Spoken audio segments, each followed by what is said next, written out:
He- Hello, good evening, everyone. Welcome once again to Inside Montessori with Tolulope, hosted by the Tolulope Montessori International. Today's session is a very special one as I'm excited to not only host, but today, for some very good reason, or should I say, for some unseen circumstance, I will be the speaker. Yeah. You're welcome once again to the session, and I believe that you are ready for the best, right? So, if you have someone who should be on this live, I want you to call them up, call them up, tell somebody about it, like and share, like and share. It's going to worth every second. So, like and share the session. It's going to be a beautiful session. Yes. Today's session is going to be a very beautiful session. So if you are not live, I mean, you have someone that's supposed to be here and is not here, please tell them about it. Tell them about it. Yes. So I'll give us like about 2 minutes to tell somebody about it. Let them join us live.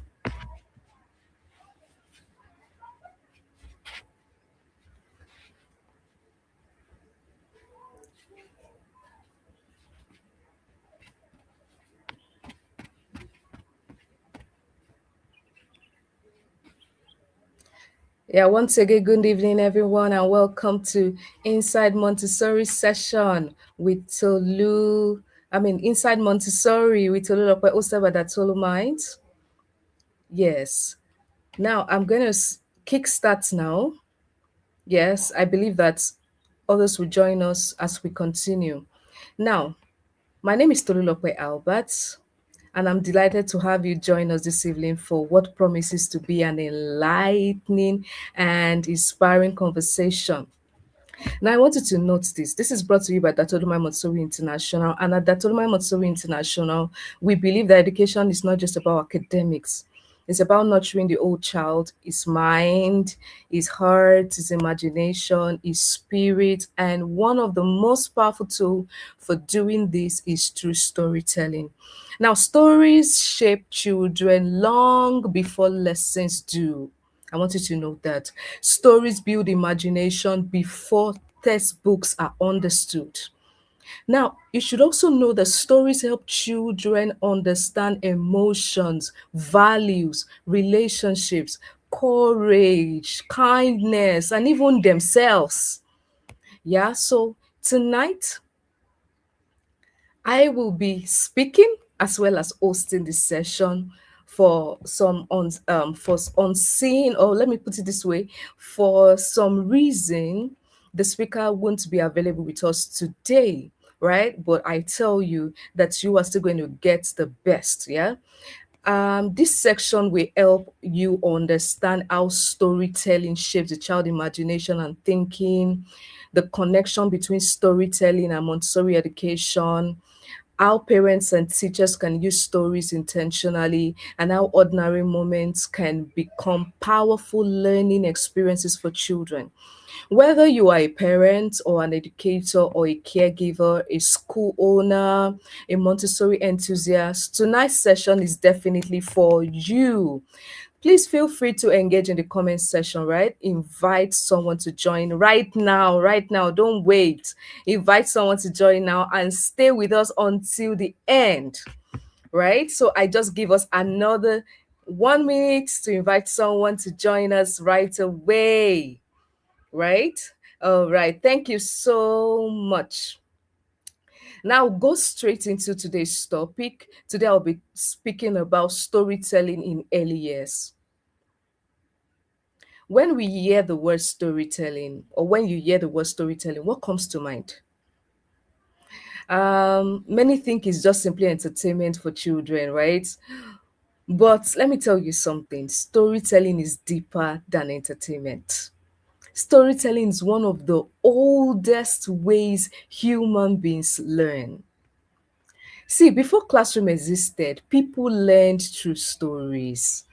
Values were passed through stories. Wisdom was passed through stories. Culture was preserved through stories. And for the child, storytelling is not just listening, it's mental construction. It's not about just listening. There is a mental construction taking place. Maria Montessori would tell us that the child is both the hope and the promise for mankind. And one way to nurture that hope is through meaningful stories. So let's dive into the topic. What really is storytelling, especially in early years? That's what we're talking about. Now, storytelling in early years is the intentional use of stories, spoken words, imagination, expression, and experiences to support the child's development. Are we getting that? So stories can be oral stories told with the mouth. Stories could be picture stories. It could be real life experiences, you know, something that happened in the past, and then the adults gathers the children to tell them what happened. Nature could be nature stories, it could be cultural stories, it could be faith-based stories, Bible stories, right? Or if you're a Muslim, it could be stories from the Quran, right? Or storytelling could be practical life experiences transformed into narratives. Now, in Montessori education, I want you to know this: storytelling is not merely performance, it's connection. Storytelling is language development. Storytelling is imagination because it triggers imaginative thinking. It is emotional intelligence. Are we together? If we are together, I want you to put it down in the comment section. Just tell me right on. Yeah. Right. Storytelling to us as Montessorian is emotional intelligence. It is cultural understanding. We always have a purpose for what we are giving to the child because we are knowledgeable enough to know the needs of the child, right? And why the question is, why does storytelling actually matter in early childhood? Let me tell you. Number one, storytelling builds language. It enriches the child's vocabulary. Children absorb language from their environment. And you know that language has a sensitive period. Next week, you are going to be hearing details about sensitive period. So stay tuned. Make sure you're here next week, right? Now, children absorb language from their environment. Communication, or let me put it this way: communication is a natural tendency for man. Man must communicate. It's a human tendency. It's one of the natural instincts, natural tendency of man. It is necessary for man to communicate, to understand his environment, to relate, because we are gregarious in nature, right? So when children listen to stories, their vocabulary will expand, their sentence structures will develop, their listening skills improve. And that is why when you're telling story, you have to come into the life of the story. You're not just reading the book or just telling stories on the surface. For example, if you are going to sound like a man, you're going to sound like the man. If it's the man speaking, if it's a woman speaking, you just have to make sure that you are carrying the whole child, all of his desire and passion. You are carrying it, making sure that his attention is not affected, right? So storytelling help listening skills to improve because the child wants to hear the next line, the next line, the next about the story. And another thing is that story communication for the child becomes stronger because while telling stories, new words are discovered, better words are discovered that enriches his vocabulary, and thus the child become a very good communicator. So when children are exposed to rich storytelling, often they become confident communicators, right? Another advantage of storytelling in early years is storytelling develops imagination. Imagination is not a waste of time. Unlike TV, the child just stays in front of TV, you already seen the images, and there is nothing. to trigger imagination. And imagination is another human tendency. Imagination is the foundation of creativity and innovation. So a child who imagines can solve problems, can think logically, can create ideas, can think independently, and build confidence in his expression. So stories help children create mental pictures and connect ideas meaningfully. Yes, if you have questions, start dropping them in the comment section. The comment box. Start dropping them because I'm here to answer your questions. Another advantage of storytelling is that it builds emotional intelligence. Now, how does this happen? Through stories, children learn kindness. Oh, this person was kind in the story, and there was an advantage to the kindness. They already got to know that kindness is important. Through stories, children learn empathy. Through stories, children learn patience. Through stories, children learn courage. Through stories, children learn forgiveness, respect. I was at a function yesterday and the creative speaker was speaking about the antagonist, the protagonist, and then the climax, telling us what makes a story, right? And you can imagine if there is no climax, if there is nothing to benefit, it's not a story that should be told. A story always have the reason for behind it, right? So stories help children understand emotions safely. A child may not understand a lecture about kindness, but through a story, through a creative story, a story intentionally crafted out to teach kindness, you see that kindness becomes visible and relatable, right? Another advantage of storytelling is that it strengthens concentration, especially when you are doing it right. Some people read stories from books and then the children cannot engage with it because they don't even understand what you're saying. You're just reading dates, bamboos, and then there's no connection with your story, right? So when you tell stories right, when you come into the character and act the character and wear the clothes of the character, the storytelling become engaging and meaningful. And this makes children develop attention span. They can listen to your story for the next 1 hour, and the advantage is that they are developing attention span. They are developing their listening ability. They are developing their memory. They are developing sequencing skills. How does this happen? When you're done telling your story, you're asking, so what happened? What happened next? What do you think will happen next? This is how to tell stories. This is one reason why storytelling is powerful in the Montessori environment. And that is why we always tell stories. We always tell stories. Language has four skills that it seeks to develop: speaking skill, listening skill, reading skill, and writing skill and reading skill. So if you begin by telling stories, you are developing their speaking skill, their listening skill, right?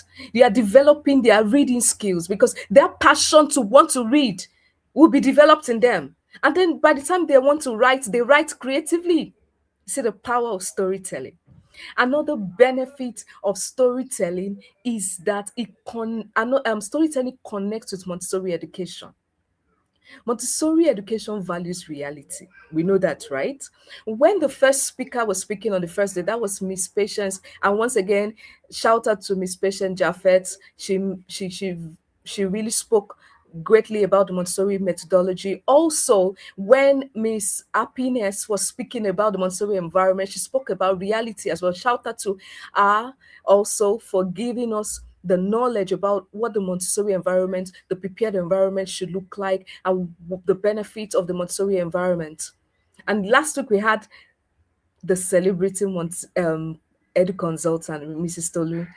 If you have not listened to their sessions, please, after today's session, go back to listen. Go back to listen, right? So Montessori education values reality. Meaningful learning is what we value in Montessori environment. Montessori environment values, the Montessori education rather values language richness. Montessori education values cultural understanding. I want you to know that everything Maria Montessori will tell you, anything you're going to place in your practical life shelf, it has to be indigenous. It has to be what support culture. And that's why we have the culture curriculum, the culture curriculum. Everything supports the child's culture.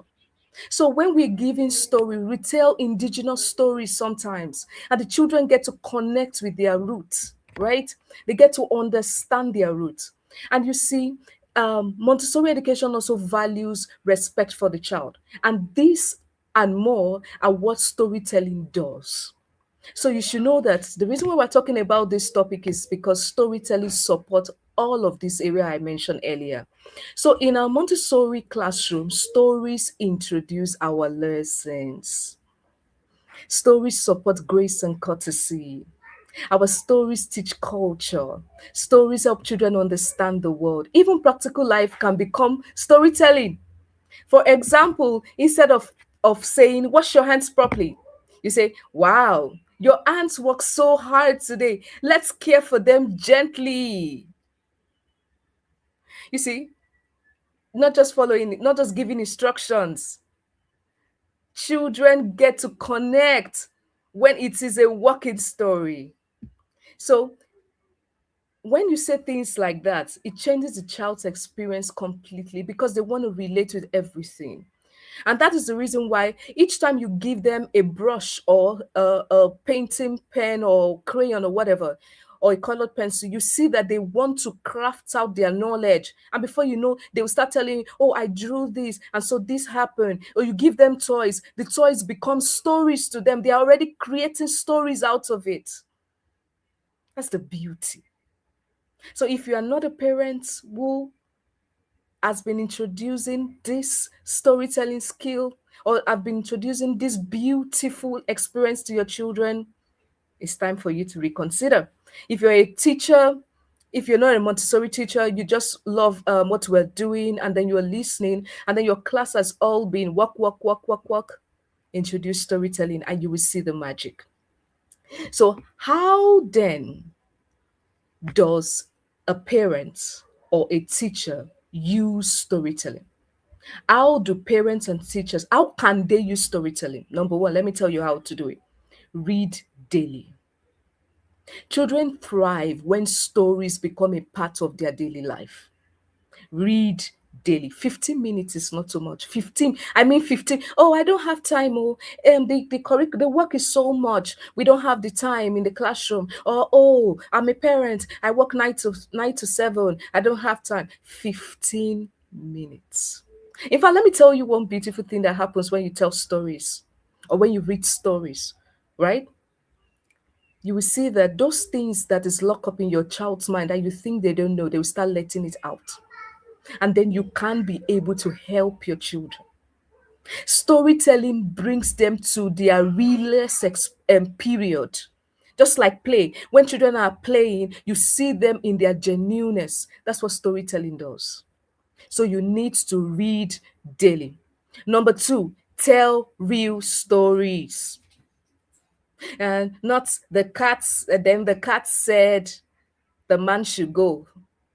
Real stories. For example, some of the time, if you see children that understand life as they're growing, when they watch cartoons and then they see the cartoons or the pencil stalking, the next thing they would say, why can the pencil talk? It's fiction, it's not real. Learn to tell real stories. Children love hearing stories about the family, about childhood, your childhood experience. Some of us don't even tell our childhood experiences. We make it look as if they are the only one who make mistakes. But sometimes when you tell them some of those beautiful stories, they get to understand life. They get to understand that everybody is actually going through the same thing, basically. All right. And also get to tell stories about real situations, right? You can bring in your fiction once in a while, but don't make it not don't make it regular. Number two is that use expression. I was saying earlier when I was talking, I said some people don't know how to read stories. When you read stories, consider the voice tone, consider the pauses, consider the movement, give that facial expression that makes the story meaningful. Once upon a time, in a land full of gold, there sat a man who would just wonder what it is to have all the gold in his possession. And then one day came, he got an understanding of what to do. And then he thought to himself, I think I'm going to get a job that will give me some money and then I can purchase all the gold. He thought to himself. Up he went. Boom, boom, boom, boom to the market. He saw what everybody needed. And then he provided the solution and they paid him for his service. And then all of a sudden, he had all the money he needed to buy all the gold that he really wanted. Look at how I told the story. This same story, someone's going to read it like this. Once upon a time, in a land, there was a man. He thought to himself, what do I do to get the money? You see the difference. If you can only bring life to your story, your children will enjoy it. All right? Children enjoy what there is life in. Yes, I wanted to note that. Another thing you should note, please. Okay. If we have questions, let's drop our questions. Yes. Another thing you should note is that storytelling is not just about you as the adult. Sometimes let children tell the story. Let them tell the story. When they tell the story, right, you get to know what they have learned, what they have known. Some of the things that you don't even know is locked up in their understanding, maybe subconsciously. You get to know it because this is the time then they express it. Do not only speak up to children, let children narrate experiences. That's why one beautiful thing you should always do in your classroom, especially in the beginning of the week, is news time. Let children tell you about their weekend. Ask questions. Let them tell you about the weekend. Oh, my weekend was a beautiful weekend. I went to this. What you can start bringing some intriguing questions like, so what did you do? Why did you do that? What happened? You don't need to ask them personal questions like what happened to your mommy or whatever. Just something directed to them, and you see children start learning. And from there, you get to correct their vocabulary. Children sometimes don't know how to use past tense. You get to tell them, okay, when you have to say this is what you're going to say, right? So let children also tell stories. And when they tell those stories, sometimes let them put it down. Some of the time you get to correct their spelling mistake. From there, we get authors already creating their story from a tender age. Storytelling is powerful. Another thing I want to talk about is that connect stories to life. After storytelling, ask, what did you learn? What did you learn from this story? Okay, we just spoke about David today. We just spoke about the story of David. What did you learn from this story?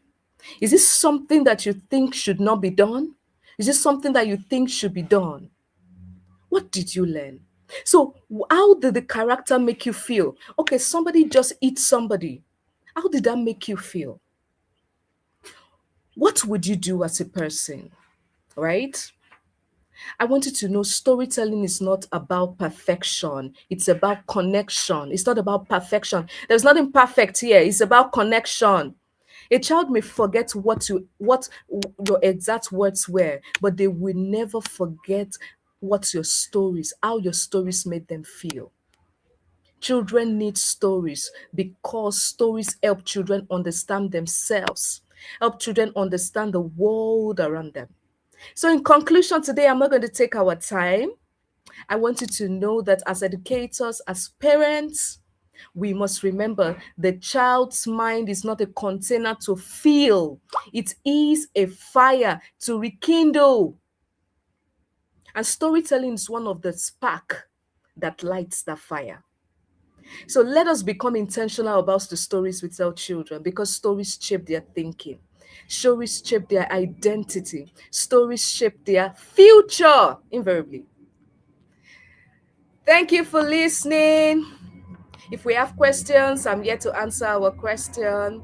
Thank you so much, Quiet Evolver. If we have questions, I want us to drop our questions. I'm here to answer our questions. Before I ask some questions that people have dropped, I would just like to ask and then answer them myself. So if we have questions in the comment section, please drop your questions. I'm here to answer them.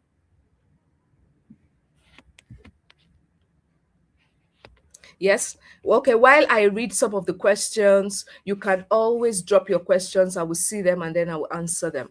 Now, one of the questions asked was in today's digital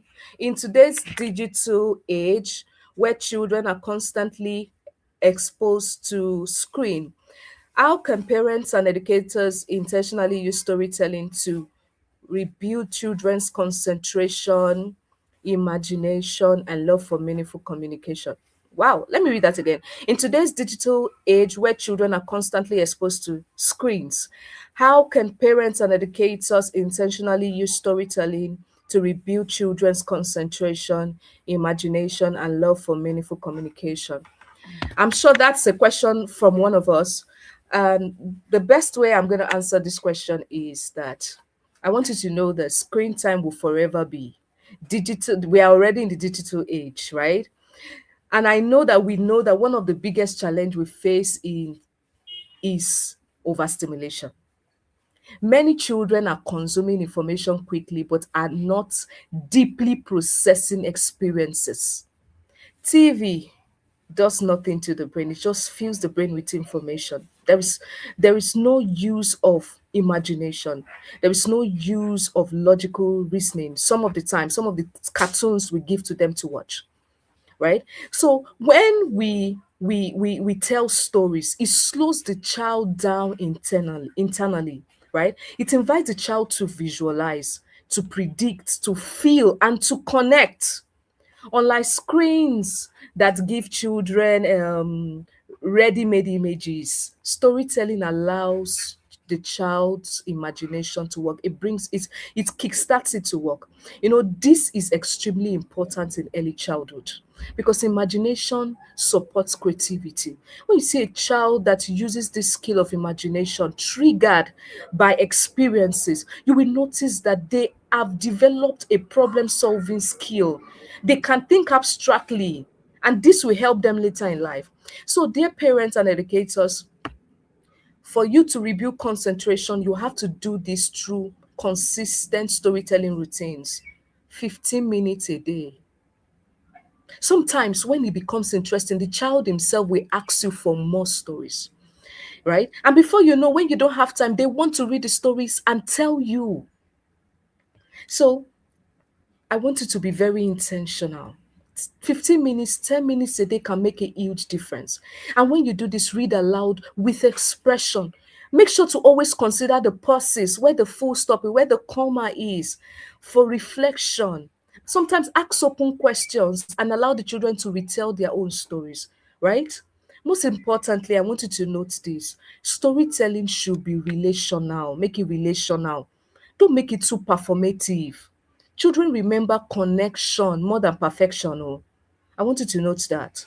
When storytelling become a part of a family routine, it could be Bible story, it could be faith-based stories, it could be stories from our lineage, it could be stories about the culture, about Nigeria, how Yoruba started. Oh, there could be stories about just stories from the book about someone's experience.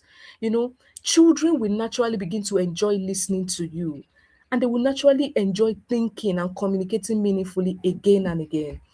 Oh, thank you very much, Quiet Evolver. Thank you so much. If we have questions, please, I want you to drop them. And if there's someone you know that need this session, please help to share to them. They can still join while we continue, right? Another question that someone asked is, many teachers struggle with classroom engagement and behavioral challenges. How can storytelling become a practical classroom management? Oh, you're welcome. You're welcome. Thank you so much, Ma. Thank you so much, Ma. It's a pleasure. It's a pleasure. It's a pleasure. So I want to read the second question. Many teachers struggle with classroom engagement and behavioral challenges. How can storytelling become a practical classroom management tool? Very important for teachers. I like this question, that help children become calmer and more attentive and emotionally connected. I hope we get that question. I hope we get the. Oh, oh, thank you for revealing yourself. I've been wondering who that was. No, fiction is not bad, but should not be something that should be consistent, because it's better to make children see life in its reality than just fiction. Because sometimes when you say the cats will speak, by the time they are all grown and they understand, they know that those stories are not real. So I wouldn't say fiction is bad in itself, as long as there is something good to learn from it.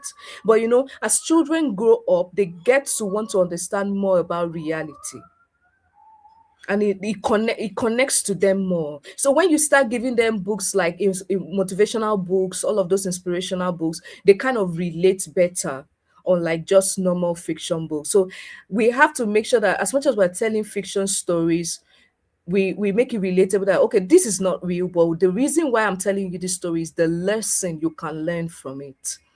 I hope I've been able to answer that question.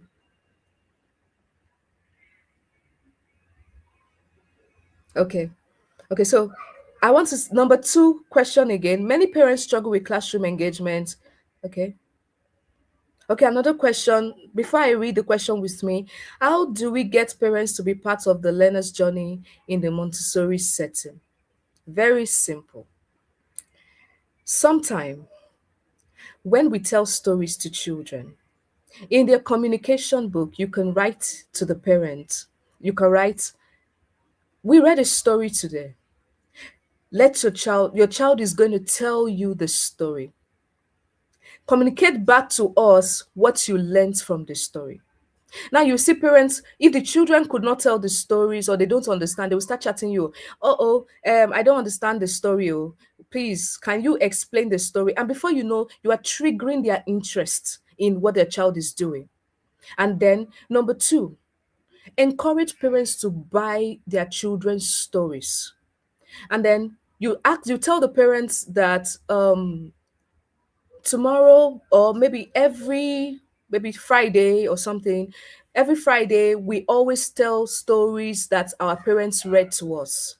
So please, we need you to pick one story to read with your child. That's another one. Number three is inviting, have a storytelling day in the school, maybe a book day or story day, just like we always have traditional cultural day, professional day, and all that.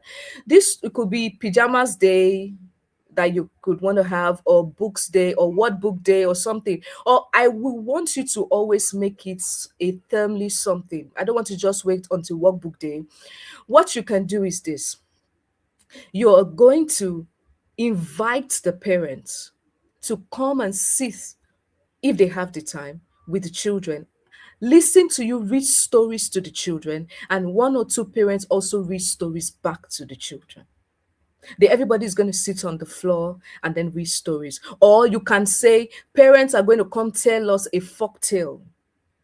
And then they have to think of one story that they know that has to do with their culture or something, and they come to tell the children. So A parent tells you a story about the Hausa land, B parent tells you a story about the Igbo land, another parent tells you a story about the Hausa land. So I hope I've been able to answer that question. This will make parents get involved when it comes to their learner's journey, when it comes to storytelling. I guess that's the question you are asking. Is that a question? Did I answer your question?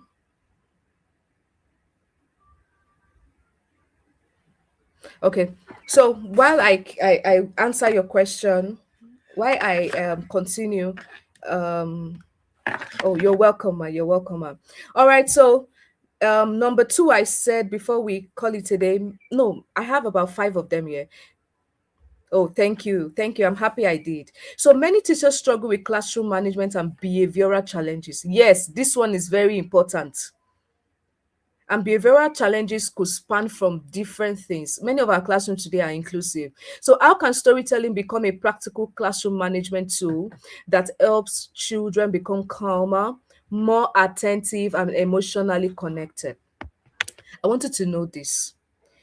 You know, storytelling is one of the most powerful, most gentle, yet powerful classroom management tool because it speaks to the child intentionally without shame or confrontation. Some of the time when I want to correct my child, I don't talk too much. I don't go about and say, why did you do that? I'll just call them down during their story time and then I'm going to tell that story beautifully. And they're just, do you remember sometimes, oh, you're welcome, ma. Shout out to me. So, by the way, that is our last speaker for last week. Yeah, if you have not listened, go and listen. Yeah.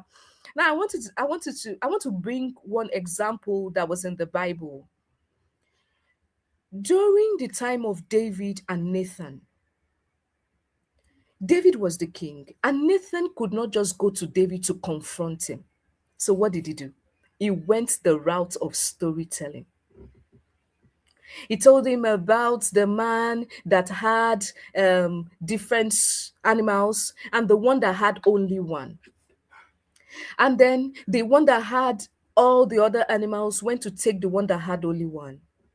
And David was so furious. And in the fury, he said, if he was the one, that one that had one should be brought, is going to destroy him. And Nathan said, you are the one.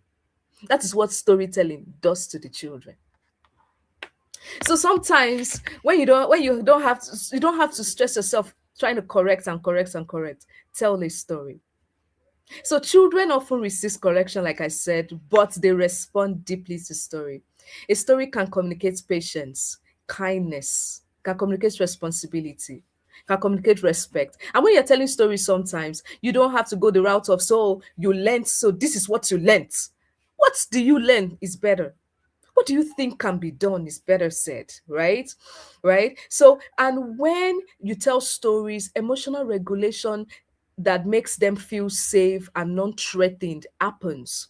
So for example, instead of repeatedly saying stop interrupting, a teacher can tell a short story about listening, about waiting, the benefit of waiting, what respect can do within the classroom.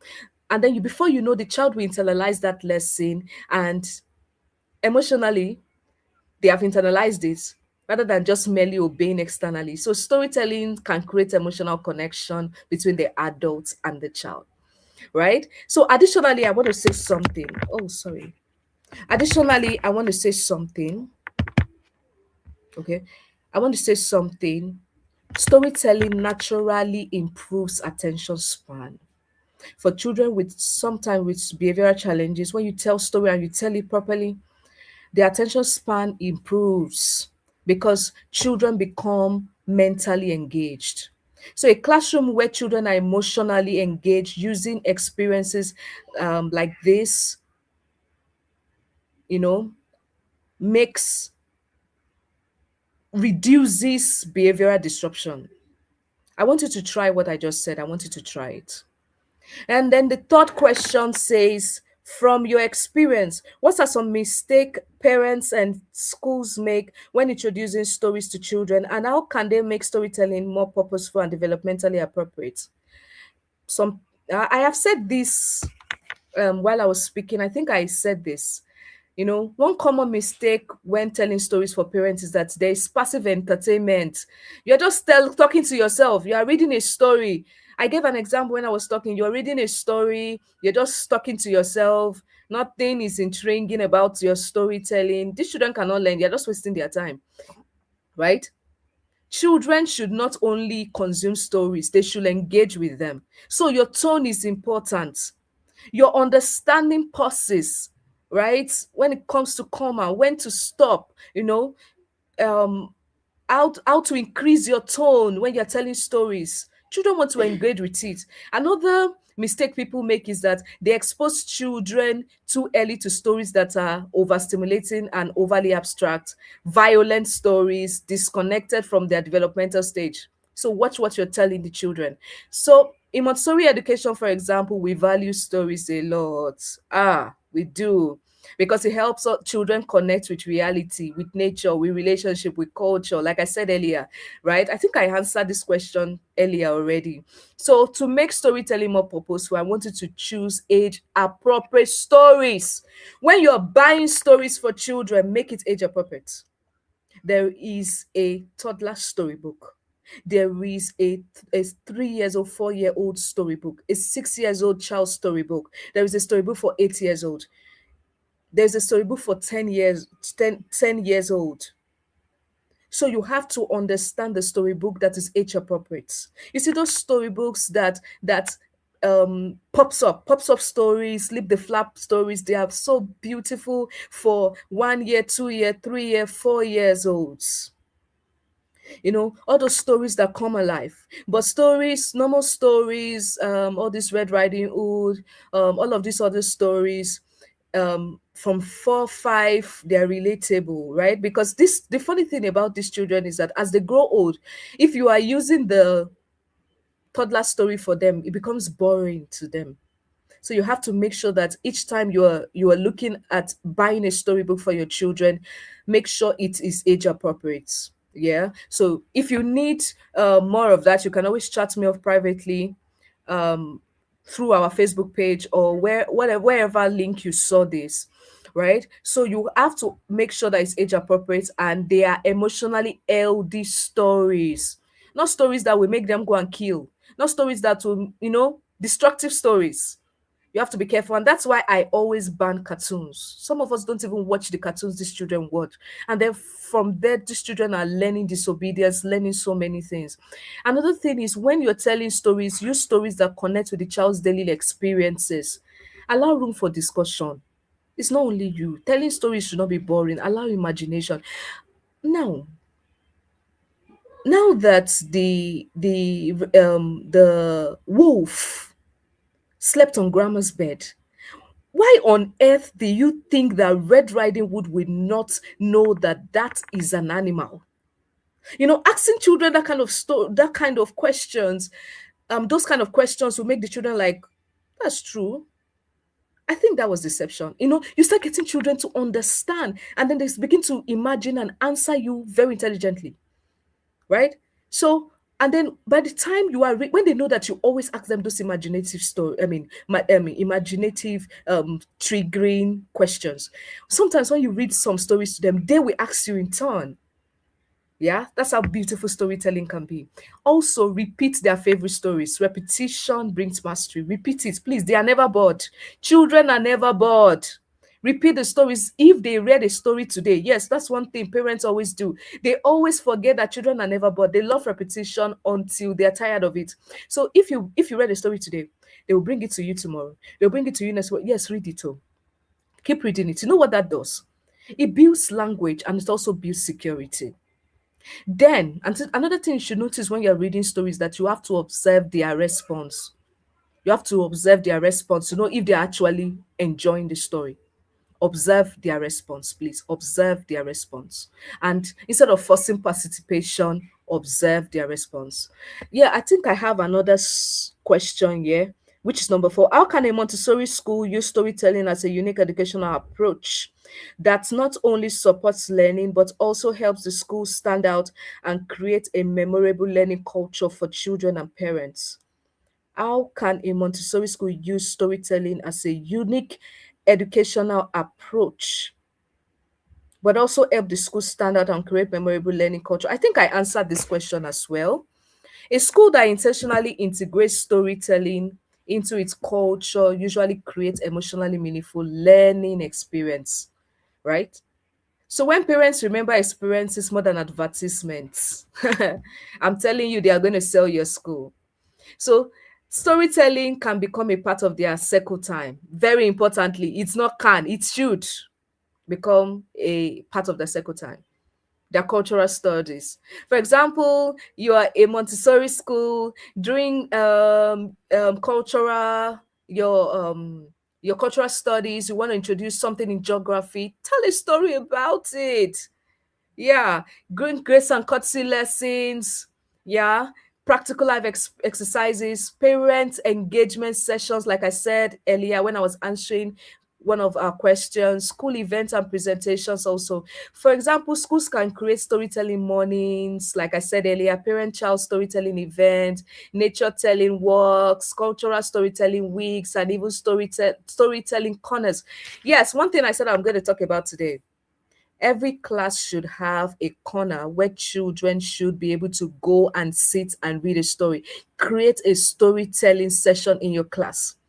Another thing you can create just beside this is the emotional corner, so that when your child needs emotional, wants to tell you how they feel, maybe they are not learning, maybe they are hungry or something, they have to tell you how they feel, they can pop up to the emotional corner, pick it. I'm nervous, I'm I am confused, I'm bored.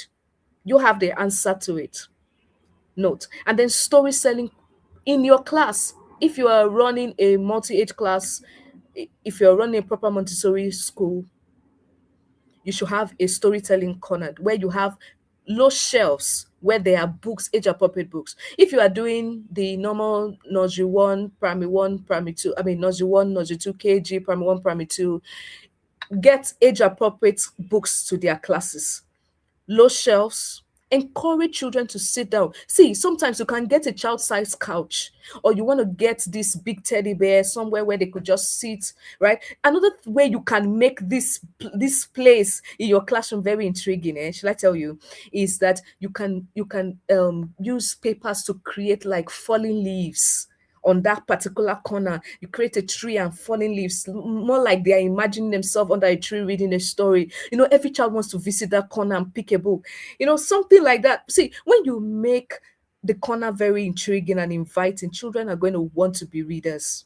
So take notes. So this today's topic, okay, so today's topic, right? Okay.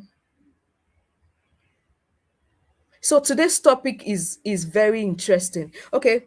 You said, how can you explain what okay, can you explain what you mean by if you're running a proper Montessori school? Mhm. For you to run a proper Montessori school, you have to be Montessori trained. And a proper Montessori school runs on multi-age kind of setting. We run based on the absorbent mind division. So our classes does not have primary nursery 1, nursery 2 KG per class.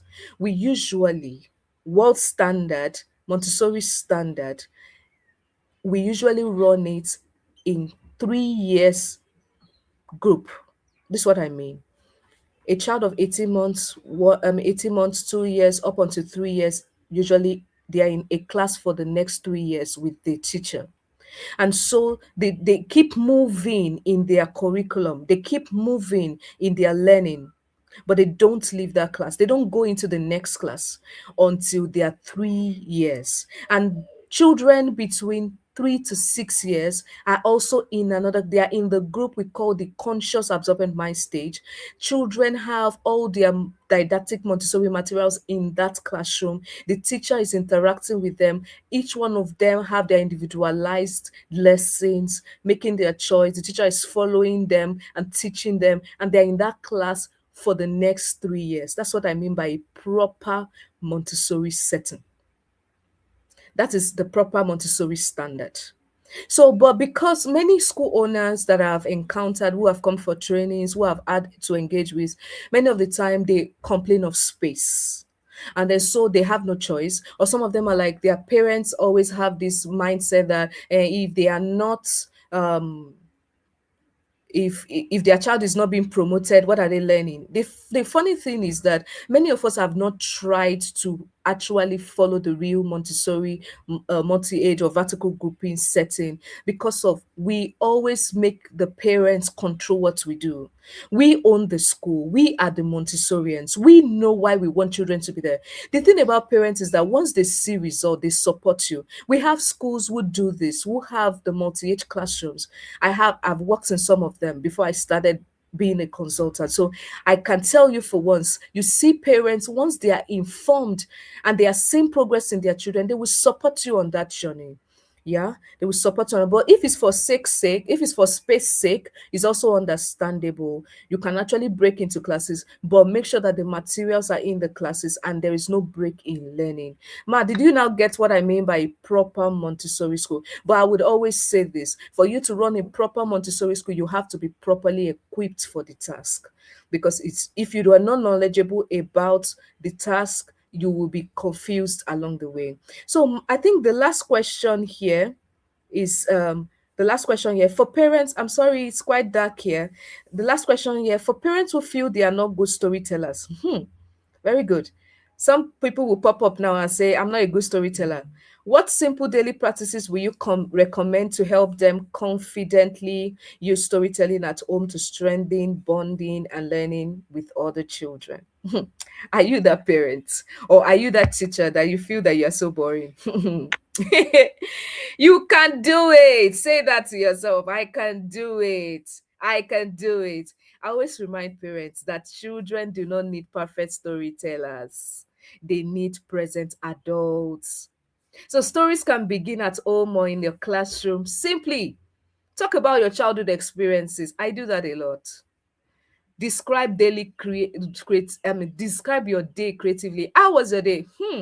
My day went like this, like this, like this. And some of the time, some of us, we pick our children from school, we don't even get them to tell us about their day. And when we just ask to say, how was the day, they say fine, and that's all. How was your day? What happened today? Who did you do something to? Who was kind to you? Who acted strange to you? What do you notice about this? Why do you think they acted that way?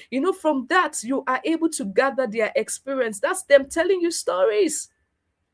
Read picture books slowly and warmly. Tell bedtime stories. Create stories from ordinary moments. You're cooking. You're cooking. Tell a story. You can tell a story of how the salt needs to be added the pepper needs to be added to the food in order for the rice to just say, oh, I am tasting really hot and spicy, and I think I'm going to send the cold away. you know Children will never forget that, right? So parents should not focus on sounding dramatic and sophisticated. What children truly values rather is your expression, your attention, your warmth, your eye contact, your shared imagination. So another helpful practice is allowing children continue stories or invent the ending. Sometimes when you tell stories, just what do you think will happen next? What do you think will happen next? And then they give you the ending. It makes it connecting, right? Another helpful practice is that this this allowing children to continue the story or invent the ending, it builds confident language and creativity. See, what matters actually is consistency, not your performance, not your.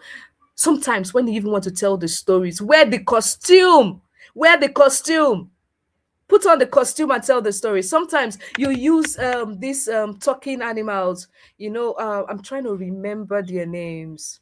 You're welcome.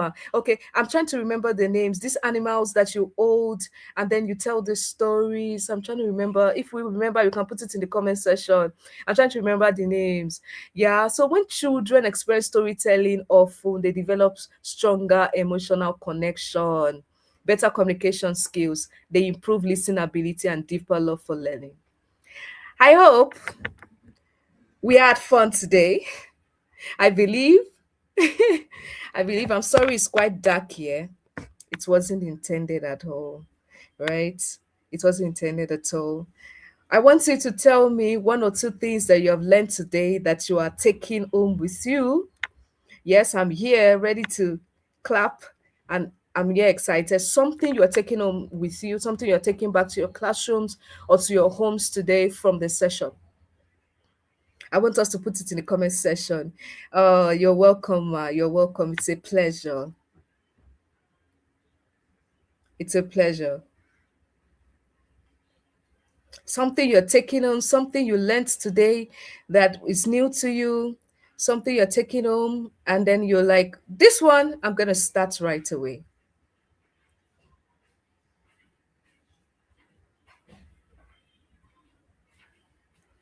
I'm sure we have. Oh.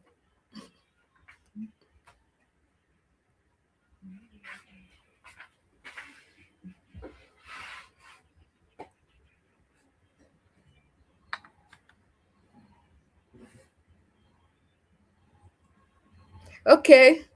Since we have no one speaking up, we're going to call today close. Thank you for your time. Thank you for listening. Thank you for gaining something. I hope you're going to tell your teachers to watch this as well and learn something. Okay? Thank you. Thank you. Said, I just satisfied my curiosity on the Montessori setting and also gain more knowledge. Excited to hear. Thank you so much. Thank you so much. I want you to tell a teacher about today's session. I want you to tell a teacher about it. I want you to tell an educator, a parent about it. If you need some, if you are trying to explain storytelling and they are not buying it, just let them come watch this session, and then you see that this will encourage them. Just some of the things you've learned here, I want you to transfer it to that educator beside you, that parent beside you, that person that needs it, because this will help children to be intelligent. This will help children to be logical listeners. I mean, logical listeners. They are reaching their vocabulary, expressive and confident. In fact, their writing and expression will be developed once you tell stories. I'll see you again next week, and this time next week, gosh, it's going to be very interesting as I'll be bringing a very intelligent Montessorian on board, and she will be talking about the sensitive period, and you don't want to miss it. If you know that you love Montessori and you want to learn about Montessori, make sure that every Sunday you are plugged into this channel on YouTube, and I'm telling you, you will be so loaded. Not just about Montessori, but deeper understanding of the child and Montessori approach to handling children. I'll see you next week, Sunday. God bless you and greetings to the family. Have a wonderful weekend. Thank you so much. Bye.